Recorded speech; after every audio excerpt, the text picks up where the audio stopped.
So let's talk about logs. In modern software, especially with distributed systems, we're generating just mountains of them. But what if I told you that the way most of us are writing those logs is, well, fundamentally broken? Today, we are diving into structured logging. It's a really simple shift in how you think, but it can literally transform your logs from this chaotic mess into your single most powerful debugging tool. And that's really our goal here, isn't it? It's not just about recording what happened.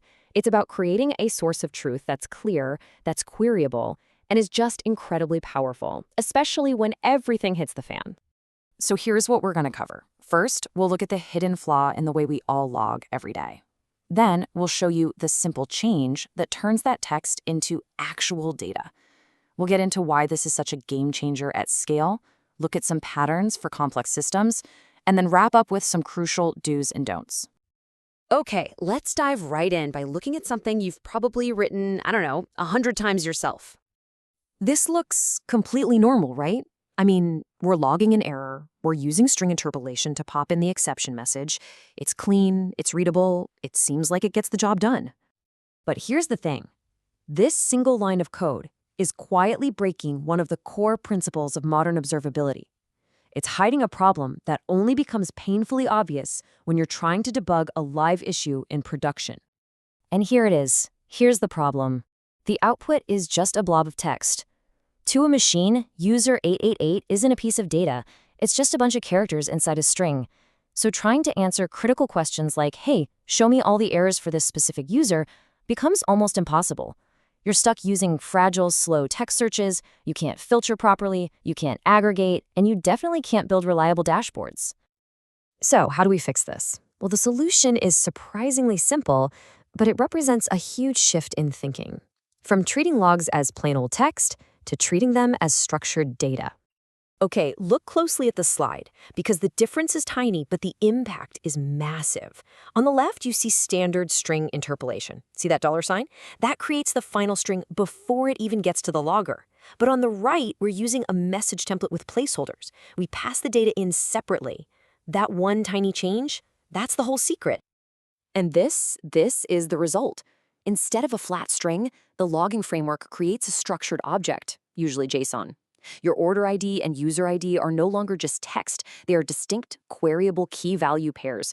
Your log entry just became a truly machine-readable event. So that's the core idea right there. Structured logging isn't about writing text files anymore. It's about emitting a stream of structured events that are designed from the ground up to be parsed, queried, and analyzed by machines. Okay, so we've seen the what. Now let's talk about the why. Why does this one small change have such a massive impact, especially in these huge, complex systems we're all building? There are 3 huge benefits. First, searchability becomes incredibly powerful. You can run precise queries like reason equals insufficient funds instead of just grepping for text. Second, and this surprises a lot of people, it's actually more performant. Since the string isn't built unless the log level is actually enabled, you save precious CPU cycles. And third, this is the native language of modern observability tools. Platforms like Datadog and Splunk are literally built to eat this structured data for breakfast.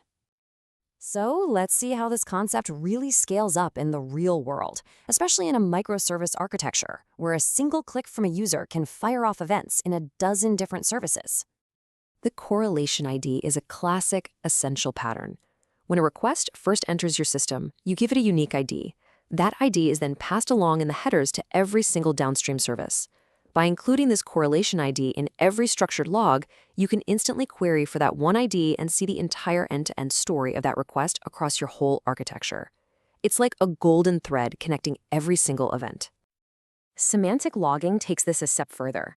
Instead of logging purely technical things like method was called, you start logging meaningful business events. An order-placed event with properties like total amount and item count isn't just useful for developers. Suddenly, it's valuable data for your product managers and business analysts. Your logs start telling the story of your business, not just your code. Now that we've seen the power here, let's cover some common pitfalls and best practices to make sure you're actually getting it right. Okay, this is the single most common mistake, and it undoes everything we've talked about. The moment you put that $sign in front of your log string, you've just thrown all that beautiful structure right out the window. Remember, Always use the message template format that your logging framework provides. This one is critical. Never, ever log sensitive data like passwords, API keys, or any personally identifiable information.